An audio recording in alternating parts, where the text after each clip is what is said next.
हा सध्या डुकर हाणायचं मुळे रान डुकर तुम्ही वावरातले हाना आम्ही राजकारणातले हाणतो रान डुकर हे बी लय मस्ती आले ना राजकारणातले बरोबर आहे का चूक आहे बोलावं लागेल या सरकारने निवडणुकीच्या पूर्वी आम्हाला सांगितलं काय सांगितलं तुम्ही आम्हाला निवडून द्या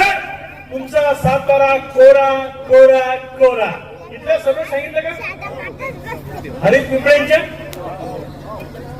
मुख्यमंत्री त्यावेळेस आले होते ना तुम्ही होते टाळ्या वाजवायला तुम्हाला तर वाटतं आले आल्याच कोरा होतो का आता हरीश पिंपळे साहेब जर गावात आले तर विचारता का तुम्ही त्याला कोरा कोराचं काय झालं मायच्या एखादी हिंमत नाही विचारायची तुम्ही ते वाजवत आणता गावात आणता की नाही या आमदार साहेब आमच्या गावात आमच्या बापाची तुम्ही जिरवली आमची बी तुम्ही धारा चला आमच्या गावात वाजवत लक्षात घ्या गावागाड्यातल्या सामान्य शेतकऱ्यांनी जर या लोकप्रतिनिधींना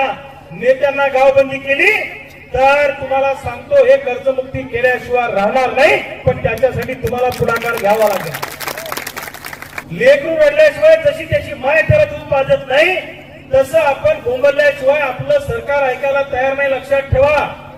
इंग्रजांच्या विरोधात लढणं सोपं होतं कारण ती अवलाद गोरी होती ओळखू येत होती आपलाच कोणतरी बसलाय तिथं ओळखू येत नाही हे आपल्या घेऊन बसले तरी समजत नाही हे आपला एका विरोधातला आहे बरोबर आहे का चूक आहे म्हणून लढणं कठीण झालंय पण हिंमत हारून चालणार नाही लक्षात ठेवा तुमच्या घरात साप निघला तर रविकांत तुपकरला फोन केला आणि मी बुलढाण्याहून इथे येईपर्यंत गाजीपूरला तो साप किमान 10,000 असेल ना साप तुम्ही मारायचा फेकायला रविकांत तुपकर बुलढाण्याहून येईल तुमच्या अकोल्याच्या जेलमध्ये मी लय खेळ येतो अकोल्याच्या जेलमध्ये सरे डॉन माझे मित्र झाले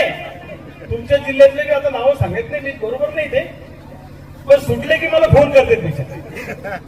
अकोल्याचं कारण मला बुलढाण्याच्या जेलमध्ये ठेवत नाही मी तिथे आलो की गर्दी जमा होती ना म्हणून ती मला अकोल्याच्या जेलमध्ये पाठवून अकोल्याच्या जेलमध्ये एवढे दोस्त झाले माय आता कोणत्याही बॅरेकमध्ये गेले की मित्रच आहे माय आता त्याच्यामुळे जेलमध्ये जाणं पोलीस केसेस होणं ही काही मोठी गोष्ट आहे ते मर्दानगीचं काम आहे लक्षात घ्या आता माझा फोन टेप होतोय कारण मी अकोल्याला त्या दिवशी राकेश टिकेत आले होते प्रकाश भोवना कार्यक्रम ठेवला होता प्रकाश पोरे साहेबांना आम्हाला बोलवलं होतं सगळ्यांना मी म्हणलं नेपाळ सारखं तुडू तुडू हाणतील लोक यायला तेवढ्या मुद्द्यावरून मला फोन टेपिंग सुरू आहे